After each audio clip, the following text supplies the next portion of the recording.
Señor, en el nombre de Jesús, tu Hijo bendito, nuestro amado Salvador, hacemos esta oración para darte gracias, Señor, por la vida que podemos disfrutar en este momento. Gracias también, Señor, de una manera muy especial te agradecemos también por esta clase. En sí es la conclusión de este curso, Señor, que tú nos has permitido terminar. Gracias, Padre, desde un principio lo pusimos en tus manos. Tú nos has guiado, tú nos has bendecido con este estudio, a través de este estudio. Y esta que es la última sesión, la última lección, Señor, no queremos que sea la excepción. También queremos que sea un tiempo de mucha bendición para nuestra vida, para la vida de nuestra familia, para la vida de nuestra iglesia, ¿por qué no pedirlo así? Guíanos, Padre, de principio a fin, en esta hora que destinamos para tu honra y gloria. En Cristo Jesús. Amén. Hola, ¿cómo están todos? Qué gusto saludarles. Estamos ya listos para concluir con este curso, un curso de la Escuela de Desarrollo Cristiano que se tituló o que se titula La Iglesia Apostólica, la Iglesia Perseguida, curso que forma parte de un diplomado y ya con la bendición de Dios hemos terminado o estamos terminando con la primera parte de 3. Así que vamos a comenzar de lleno. Esta clase en sí es, o persigue, mejor dicho, 3 objetivos principalmente. El primero, creemos el más importante, el que todos nosotros podamos tener una semblanza de lo que vimos a lo largo de estos poco más de 3 meses. Tengamos algo así como un tiempo de repaso. Ese es el principal objetivo. En una segunda instancia, lo que procuramos perseguir, sí, de alguna forma, es una autoevaluación. Lo que no se evalúa, no se corrige. Lo que no evaluamos, difícilmente vamos a poder valorar en el aspecto de qué cosas debemos perfeccionar, cuáles cosas debemos hacer a un lado. La evaluación, la autocrítica, la autoevaluación frecuente, periódica, el hacer un inventario de nuestros sentimientos, de nuestros compromisos con Cristo. Todo eso siempre será saludable irlo analizando con cierta frecuencia, sobre todo en una actitud de oración, para con la bendición, la ayuda, la guía, la fortaleza de Dios, poder ir perfeccionando y corrigiendo las áreas de nuestra vida que lo necesiten.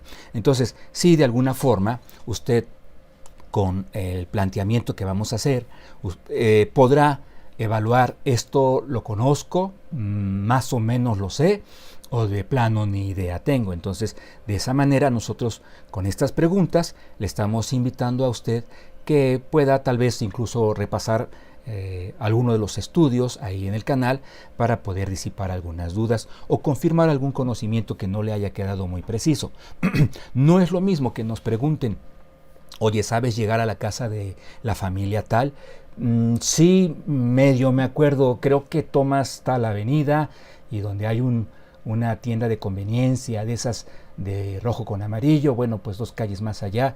Imagínense, con esa imprecisión, pues a lo mejor hacemos que la persona que nos pide la dirección pues se pierda, ¿no? Es importante procurar ser precisos. No es como decir: mira, se encuentra en tal colonia, en tal calle, en tal número, el zaguán es de tal color, hay un perrito echado afuera. Siempre la precisión en temas de conocimiento nos va a ayudar mucho, el procurar ser precisos. Entonces decimos: primer objetivo, el panorama general de lo que estuvimos viendo. Segundo propósito, autoevaluarnos. El tercer objetivo, recuerde, se trata de un material, es un curso, sí, de la Escuela de Desarrollo Cristiano, pero con la categoría de diplomado. Esto es, que es un material que se va a presentar como opción de estudio para liderazgo en nuestra iglesia. Bueno, básicamente ese es el tercer propósito: tener usted una guía de estudio para una posterior, ahí sí diríamos, examinación con el liderazgo de nuestra iglesia, si la iglesia lo hubiera necesario en su momento. Vamos con la primera pregunta. ¿Cuáles acontecimientos delimitan la etapa apostólica?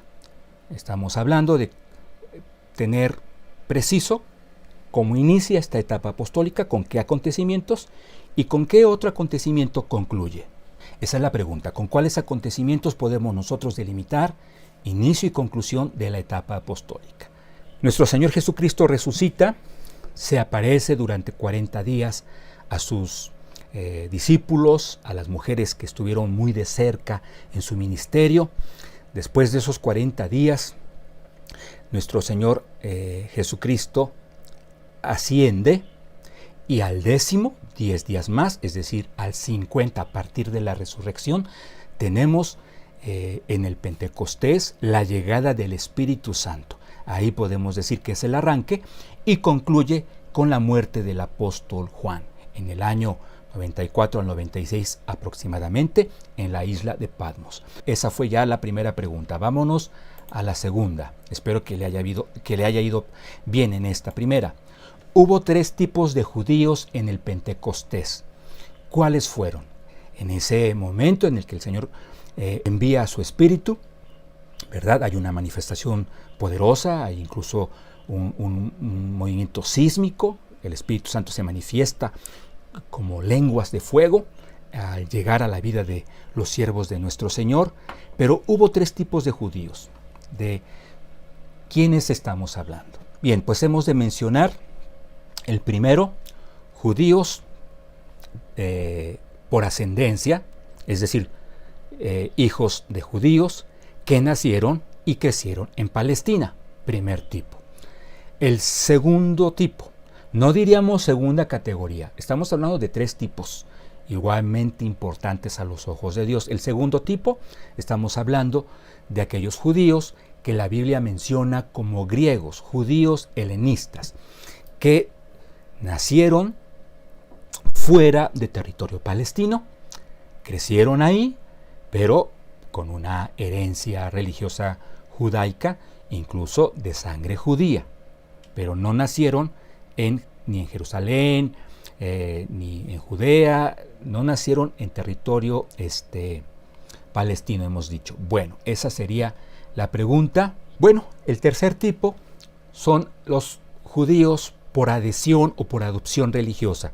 Ellos ni nacieron en territorio palestino y crecieron fuera de este territorio, obviamente, pero en el extendimiento, ¿verdad? O en esa cercanía que había con los judíos de la diáspora, con los gentiles, pudieron conocer al judaísmo, fueron atraídos por Dios a adherirse a esta religión, y es así como se les puede también catalogar como judíos. Bien, espero que le haya ido bien también con esta segunda pregunta. Vámonos con la tercera. Así que son 20, vamos a hacerlo un poquito más rápido. ¿Cuáles fueron las enseñanzas primordiales en la iglesia naciente? Recordará usted que hablábamos que la predicación y la enseñanza de los apóstoles a la iglesia se fundamentó en 3 elementos básicamente.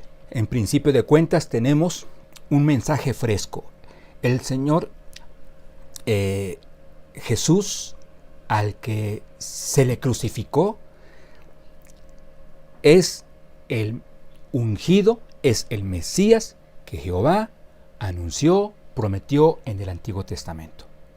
El mesianismo de Cristo o de Jesús. Segundo, también estaba fresco el tema. Resucitó, sí, murió, pero al tercer día resucitó. Ese era otro de los temas primordiales. Y el tercero, como consecuencia incluso, ha ascendido, pero prometió regresar. Prometió venir por segunda vez, cosa que los judíos esperaban con mucha ansiedad, con mucho anhelo, pensando sobre todo en dejar de ser oprimidos por los romanos. Espero que le haya ido bien también en esta, que es la tercera pregunta. 4. La iglesia primitiva carecía de celo misionero. ¿Cómo entendía la iglesia que se cumpliría entonces el mandato de Jesús? Recordemos, ubiquemos Hechos 1:8. Me seréis testigos, recibiréis poder. De esa manera podrán ser testigos en Jerusalén, Judea, Samaria y hasta lo último de la tierra. Como el judío, ya salvo por la fe en Jesucristo, en su salvación, entendía que se cumpliría esto de que hasta lo último de la tierra sería sabido que Jesús salva. Como lo entendió una iglesia que no tenía celo misionero, una iglesia que estaba muy cómoda, muy tranquila en su,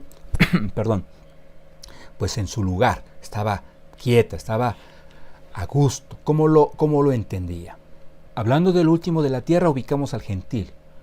Cualquiera de ellos que quiera profesar la fe en Jesucristo deberá, por consiguiente, así lo entendía, adherirse primariamente o en una primera etapa al judaísmo.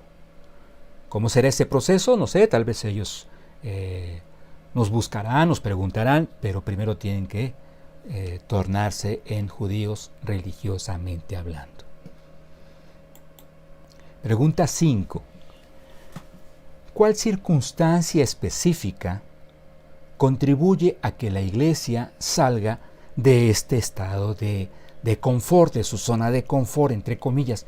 ¿Qué circunstancia nuestro Señor Jesús permite para que entonces la iglesia sea sacudida y salga de este letargo? Bueno, pues estamos hablando de una situación que se genera de una manera muy marcada en las viudas, en la repartición de bienes. La iglesia tenía una coinonía muy fuerte, se veían unos por otros, se ayudaban, tal como el Señor lo plantea en su palabra, que debemos ser y hacer. Pero en esa repartición está habiendo, tal vez en gran parte por la distancia, cierto descuido para la provisión, para el cuidado de los judíos helenistas, de los griegos, de los que estaban fuera de la frontera palestina, en especial, insisto, las viudas. Entonces, esto empieza a generar un conflicto, se establece a través de la oración a 7 diáconos, resaltando en ellos a Esteban y Felipe, que estarían a cargo de una administración más cuidadosa para que esta necesidad fuera atendida. Entonces ellos, por esa necesidad, empiezan a salir de esa zona de confort. Espero que le haya ido bien en la respuesta de esta pregunta número 5. 6. En el Concilio de Jerusalén, ¿cuál fue el tema principal y a qué conclusión se llega? Si usted se da cuenta, estamos tratando de desarrollar las preguntas con la secuencia que fuimos dándole al curso. El principal tema, se tocaron otros, pero el más fuerte fue: vamos, decía un sector de la iglesia, a judaizar al gentil que se ha convertido a Cristo. Mientras que otros creyentes, entendiendo bien el propósito de Jesucristo, dijeron: no se trata de eso. No se trata de revestirlos de judaísmo para que entonces ellos puedan aspirar a ser cristianos. Eso no es lo que dice el Señor en su palabra. Entonces, ¿a qué acuerdo se llega? Ese fue el tema, el planteamiento esencial. El acuerdo al que se llega es: bueno, quienes hayamos nacido judíos, sí, tenemos que seguir observando la ley mosaica. El gentil, bueno, él tendrá la oportunidad de decidir si se adhiere al ritual mosaico o no, pero los que nacimos, crecimos con la religión judía, aunque seamos cristianos, vamos a tener que seguir observando todo lo que vemos en la ley. Es una conclusión que seguramente a muchos creyentes que buscaron ser fieles a lo que el Señor pide, no les conformó mucho, pero al menos ya había cierto acuerdo. Pregunta número 7. ¿Cómo nos muestra la Biblia en la práctica que no se respetó del todo, al menos, el acuerdo del Concilio de Jerusalén? Hay por ahí un incidente que nos deja de manifiesto que en la práctica seguía habiendo mucho temor a desprenderse de todo aquello que tuviera la etiqueta de judaísmo. ¿Cómo nos muestra la Biblia que en la práctica no se respetó el acuerdo del Concilio de Jerusalén? Se estableció, pero en la práctica se quedó lejos de un cumplimiento cabal. Recordemos, por ejemplo, el incidente que hubo entre Pablo y Pedro. Pedro estaba a gusto con cristianos helenistas, vamos a decir con cristianos gentiles para ser más precisos. Estaba a gusto, pero cuando se acercan los de la circuncisión, algunos creyentes, algunos tal vez aún no, Pedro cambia el chip por completo y empieza a evidenciar que estaba lejos de ese círculo espiritual del que ya se formaba parte. Dios ya había unido a judíos y a gentiles. A Pedro le constó con la conversión de Cornelio. Sin embargo, él se hizo, perdónenme la expresión, como que no los conocía, o si los conocía era de lejitos. Y entonces Pablo dice, esta actitud es de condenar, Pedro, porque ya hemos quedado, ya se acordó, ya lo entendemos perfectamente en nuestro corazón, que somos igualmente salvos ante los ojos de Dios. Otro elemento que nos ayuda a entender que en la práctica esto no se respetó, podría muy bien ser la epístola a los Gálatas, en donde vemos repetidas exhortaciones del apóstol Pablo. Tengamos en cuenta cuándo fue escrita esta carta, alrededor del año 64. Entonces Pablo en la carta a los Gálatas hace hincapié a que había mucha influencia del judaísmo, aún mucha influencia del judaísmo en el corazón de los creyentes, tanto que se instaba por parte de ellos a que el gentil tuviera que circuncidarse y empezar a conocer la ley de Moisés para aplicarla en su vida, con todos los rituales que esto implica. La ley de Moisés va más allá de 10 mandamientos. Estamos hablando aproximadamente de 613, si no me equivoco, 613 estatutos en la ley mosaica. Entonces, era una situación difícil realmente, espiritualmente hablando, en este tiempo. Pregunta 8. ¿Qué elemento humano contribuyó en Pablo para que éste fuera un apóstol efectivo a los gentiles? Vaya, entendemos que el poderío como apóstol de Jesucristo de parte del apóstol Pablo provino precisamente de Cristo, del Espíritu Santo. Perdón. Pero hubo un factor en la esfera humana, vamos a decirlo así, que ayudó muchísimo para que Pablo fuera efectivo entre gentiles. ¿De qué estamos hablando? Estamos hablando de que él nació en Tarso, él nació fuera de Palestina. Él nació, sí, fuertemente influido por Gamaliel. Por eso Pablo en su momento, dentro de todas las credenciales que presenta, ¿verdad?, al aparato religioso del momento, les dice, pues yo soy hebreo de hebreos. Aunque entendemos perfectamente que nació fuera de territorio judío, él se entendía como un representante del judaísmo muy poderoso. De tal manera, dice que incluso perseguí a la iglesia de Jesucristo.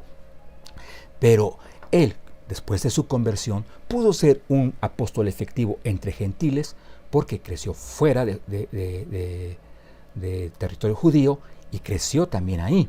Entonces, ese fue un factor que le ayudó muchísimo a poder hablar de tú a tú entre tanto mosaico, religioso, incluso pagano, en el pueblo gentil o entre los gentiles. Pregunta 9. ¿Dónde encontramos en la Biblia información precisa de la condición moral, espiritual de la iglesia cuando concluye la etapa apostólica? Ubique la conclusión de la etapa apostólica. Juan, Patmos. ¿Cómo podemos nosotros saber cuál era la condición espiritual, moral, pero sobre todo espiritual, de la iglesia? Recuerde que decíamos que el apóstol Juan, el libro del Apocalipsis, capítulo 2, capítulo 3, están destinados a transmitir el mensaje de Jesucristo a su iglesia, a la iglesia en este justo momento. Entonces, aquí tenemos expresiones como de parte de Cristo Jesús: yo conozco tus obras y que, etcétera, y que eres así o que eres asá. Ahí, en ese eres así, eres asá, nosotros podemos darnos cuenta de que, por ejemplo, en una parte importante de la iglesia ya el primer amor se había perdido. Estamos, por ejemplo, hablando de los Efesios, para ser más concretos. Hablamos también de una constante frase, por lo tanto, arrepiéntete. ¿De qué tenía que arrepentirse la iglesia? De acuerdo a lo que Cristo veía en ella. Bueno, ahí tenemos información precisa y preciosa, amplia, detallada, de cuál era la condición moral espiritual de la iglesia. De tal manera que solamente Esmirna y Filadelfia son iglesias que quedan fuera de un jalón de orejas de parte de nuestro Señor Jesucristo. Vámonos a la pregunta 10, estamos ya a la mitad. Muy bien. Dice, describa en pocas palabras el entorno anímico, subrayamos eso, en el que se escribe en el Nuevo Testamento. Ubique, el Nuevo Testamento se empieza a escribir alrededor del año 50, tomando en cuenta al Evangelio de Mateo como referencia para esto, y termina, obvio, en Apocalipsis. Durante el año 50 al 94, estamos hablando de ¿qué? De la segunda parte de la etapa apostólica, o de la parte más importante, medular, de la etapa apostólica. ¿Cuál fue el ambiente? ¿Cuál fue el entorno anímico? En pocas palabras, pues entonces vamos a mencionar 3 palabras. Persecución. El Nuevo Testamento se escribe en un ámbito de persecución por parte del Imperio Romano, pero también hubo opresión por parte de los judíos. ¡Ey! No me hablen de Jesús. Y fue dura la opresión por parte del judaísmo. Y un tercer elemento. Todo ese ambiente teológico que vimos hace 8 días con más detalle, y que bien pudo causar confusión en más de uno de los creyentes. El Nuevo Testamento se estaba escribiendo, no estaba quedando todavía sentado. Entonces, en pocas palabras, así podríamos nosotros decir que fue el ámbito en el que la iglesia se desarrolló mientras se escribía el Nuevo Testamento. Bueno, vámonos a la siguiente pregunta, ya es la 11. O sea que si usted ya contestó bien las primeras 5, ya tiene la mitad del examen resuelto. Vamos por el 6. Mencione al menos 3 criterios en la canonicidad de los libros del Nuevo Testamento.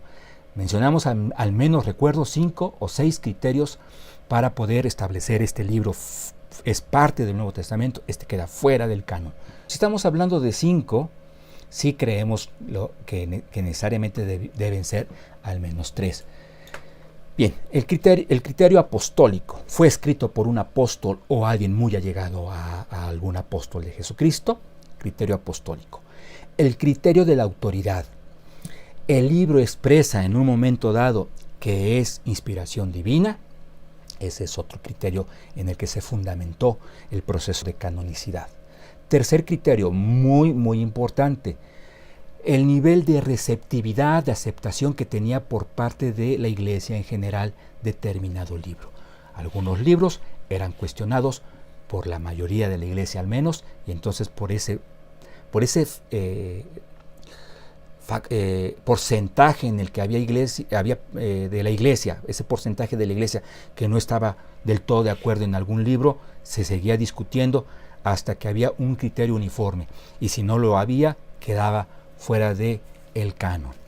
¿Cuáles son los 2 pilares en los que se sustentan las herejías? Esa está muy sencilla y hasta le ayuda a usted ahí colocando que ubiquemos o recordemos la estrategia de la serpiente. Pusimos ahí una ilustración de una serpiente antes del estado de maldición que recibe por parte de Dios, es decir, todavía no se arrastraba. Los 2 pilares en los que se sustentan las herejías básicamente son 2. Hacen un menoscabo de la doctrina, de doctrinas cristológicas. Esto es, reducen, minimizan, menosprecian a la persona de Cristo y o a su obra salvífica, redentora. Cuando nosotros vemos un movimiento religioso que hace esto, por mucho que tenga la etiqueta de cristiano, usted ponga tierra de por medio, decimos así, ¿verdad? O sea, no estamos hablando de una simple apreciación o interpretación distinta que se haga de la Biblia. Estamos hablando de una herejía tal cual. El otro pilar, se hace una exaltación al alcance, al poderío de la naturaleza humana, si no en su presente, en un posible futuro. No, es que tú puedes llegar a latitudes espirituales inimaginables. Puedes tornarte incluso en algo así como una divinidad. Aguas con todo eso, ¿no? Entonces, cuando yo percibamos que en una enseñanza religiosa tenemos que exaltan al hombre, mejor nos hacemos a un lado. Estamos hablando de que esos son los dos pilares en los que se sustentan básicamente las herejías.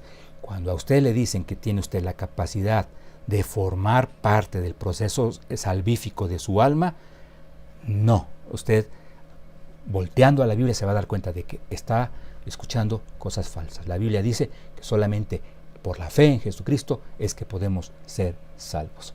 Seguimos. Estamos en la pregunta 13.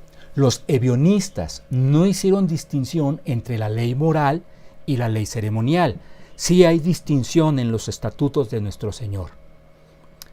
¿Cómo lo sabemos? ¿Cómo lo podemos entender? Por el objetivo que persiguen cada uno de ellos. La ley moral, la ley ceremonial, hay diferencia en ellos, sí en sus objetivos. La ley ceremonial nos apunta, nos ayuda a apuntalar, a visualizar, a prever a Cristo. La ley moral refleja el carácter de Dios. Entonces, el ebionista no hace una distinción en ello. Entonces, ¿qué resulta? ¿Qué pasa cuando nosotros no hacemos esa distinción? Lo que sucede es que, puesto que la ley moral está vigente, nosotros en este tenor consideraríamos que la ley ceremonial también.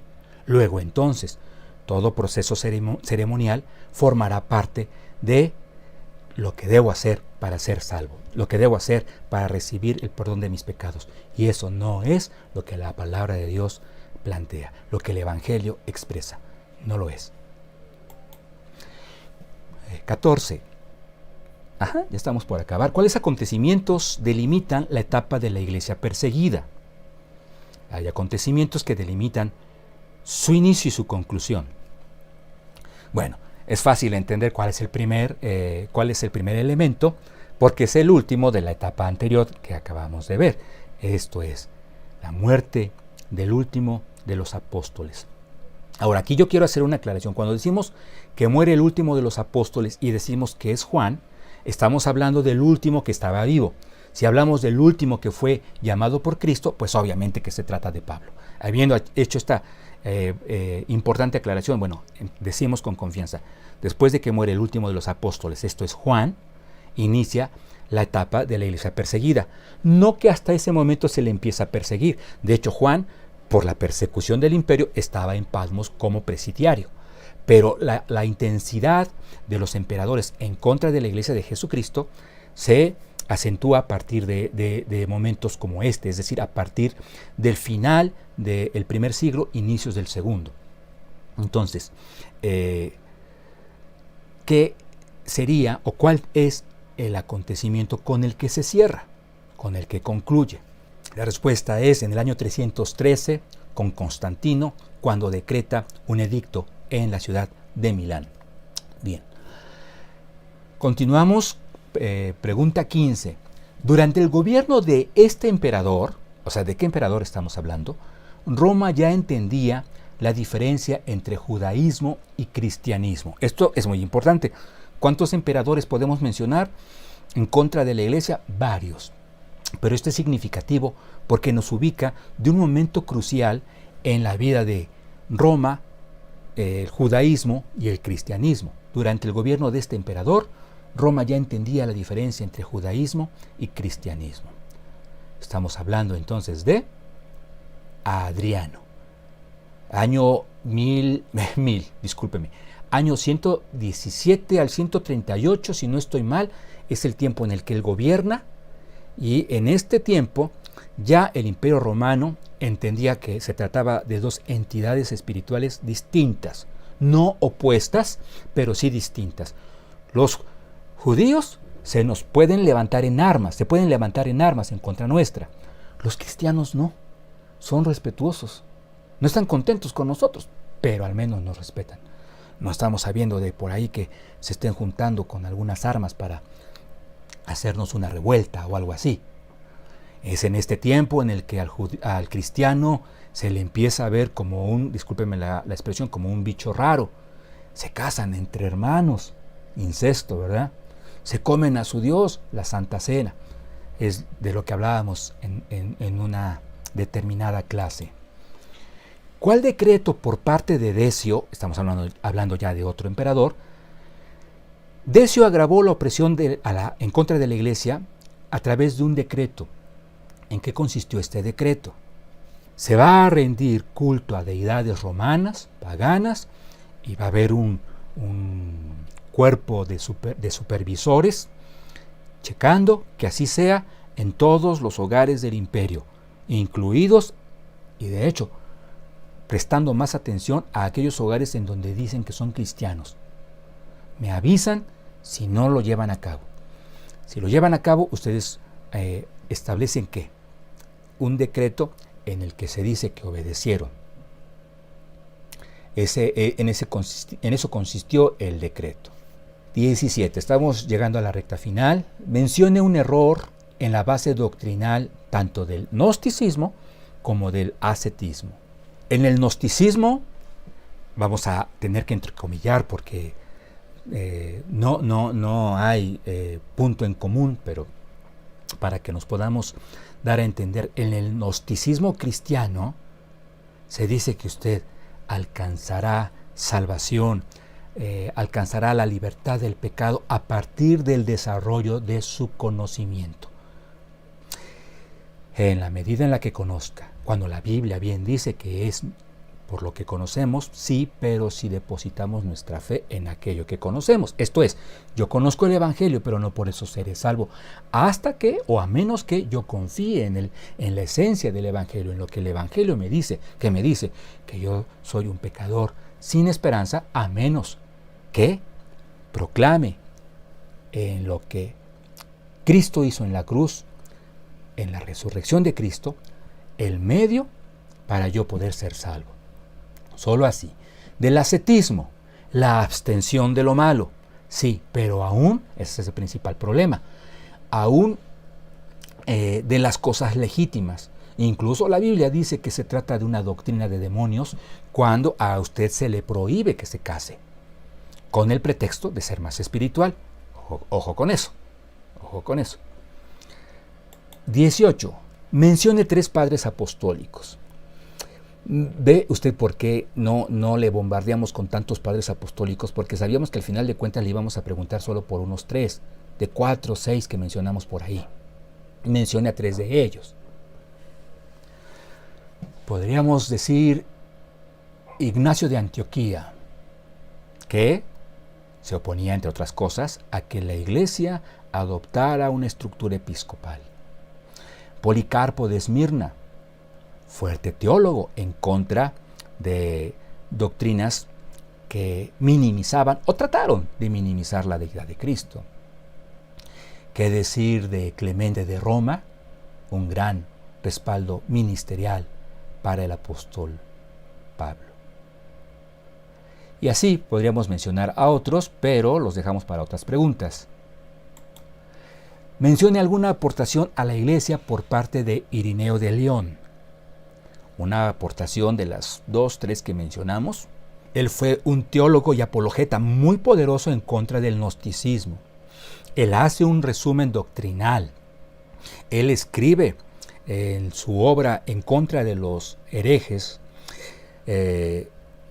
cómo el creyente o en qué doctrinas el creyente se puede centrar para poder detectar una herejía. En fin, su aportación fue muy valiosa.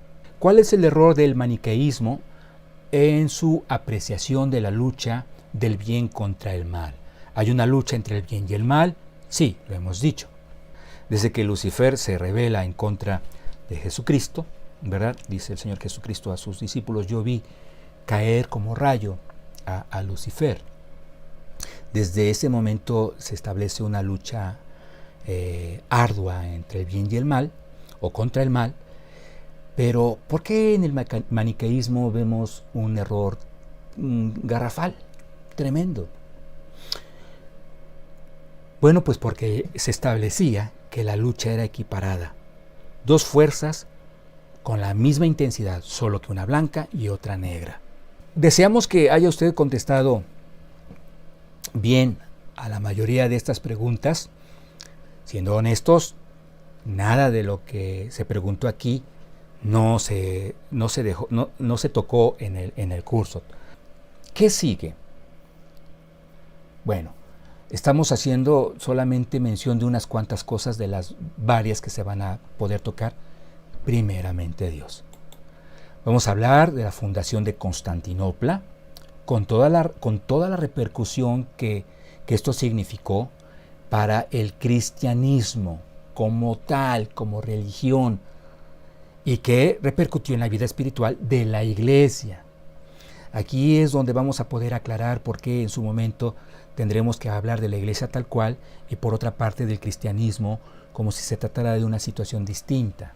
No todo cristiano realmente había nacido de nuevo, para acabar pronto. Vamos a hablar también del Sacro Imperio Romano.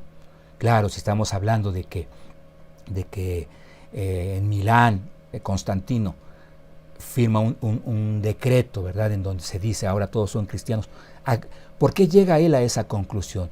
Y él establece por ahí un relato que quiere tener todo el matiz espiritual como el que vemos en la Biblia de parte del apóstol Pablo, o sea, como que quiere hacer una copia de lo que sucedió con Pablo y Cristo y Pablo. Vamos a hablar de eso también. Vamos a hablar del monacato, vamos a hablar de la vida de monasterio en ese entonces. Vamos a hablar también de las cruzadas, un tema que a muchos apasiona y que por ende incluye, por default dirían, el Islam, el surgimiento del Islam.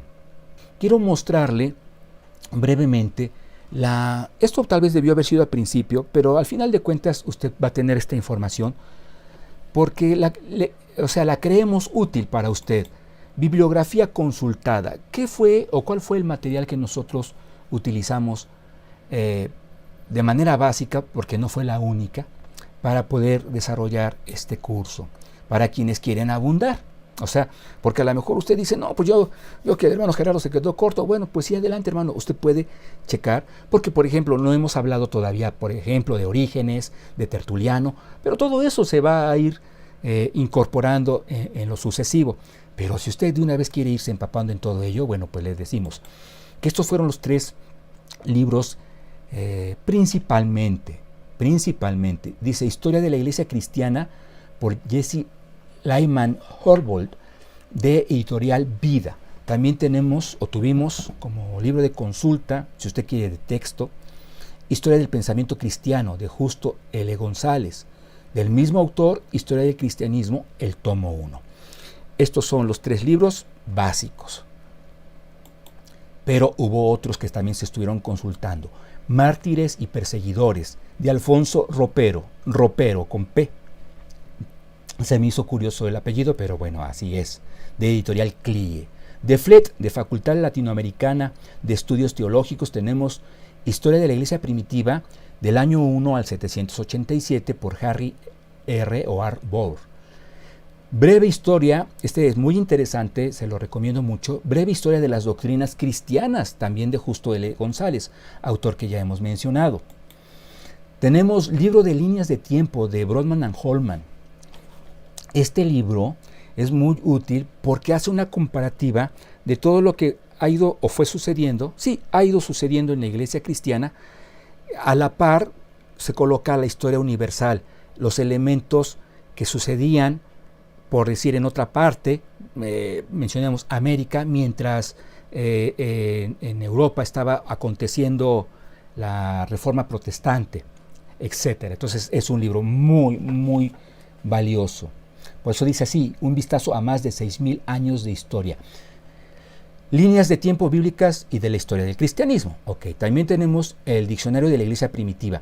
Usted lo puede conseguir de manera gratuita en internet, el del Diccionario de la Iglesia Primitiva, de Brian Gray y de Anthony Hurtado. Por eso no tiene ni siquiera editorial, porque estos dos personajes hicieron la aportación. Tiene ahí alguna terminología básica, pero que es importante.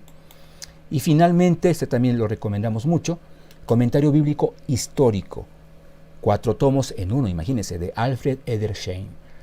Entonces, hermano, pues es así que estamos nosotros terminando. Queremos agradecer la bendición de parte de Dios de haber podido estar juntos estudiando este tema apasionante. En especial a usted, a su constancia. Le queremos mucho porque pues su vida ha sido de gran bendición también para nosotros, en la medida en la que nos motiva a preparar de la mejor manera toda esta información para nuestro crecimiento espiritual. Deseamos que este curso sea un granito de arena en toda esa preparación, capacitación que Dios quiere para usted, para su familia, para su iglesia. Un abrazo con mucho cariño, vamos a hacer una oración y de esa manera damos por concluido este curso. Señor, gracias, en el nombre de Jesús alabamos y bendecimos tu nombre, porque tú nos has permitido desarrollar este curso para poder aprender un poquito sobre la historia de tu iglesia, sobre lo que has hecho con nosotros, Señor, desde un principio. Nos has protegido, nos has guiado, nos has sustentado. Así ha sido siempre tu cuidado para con tu iglesia. Gracias, Padre, que podamos valorar lo que haces por nosotros para que nuestro servicio a ti, nosotros anhelemos que sea excelente, anhelemos que sea cada vez mejor, con mayor pasión, con mayor dedicación. En el nombre de Jesús te lo agradecemos y te lo pedimos. Amén.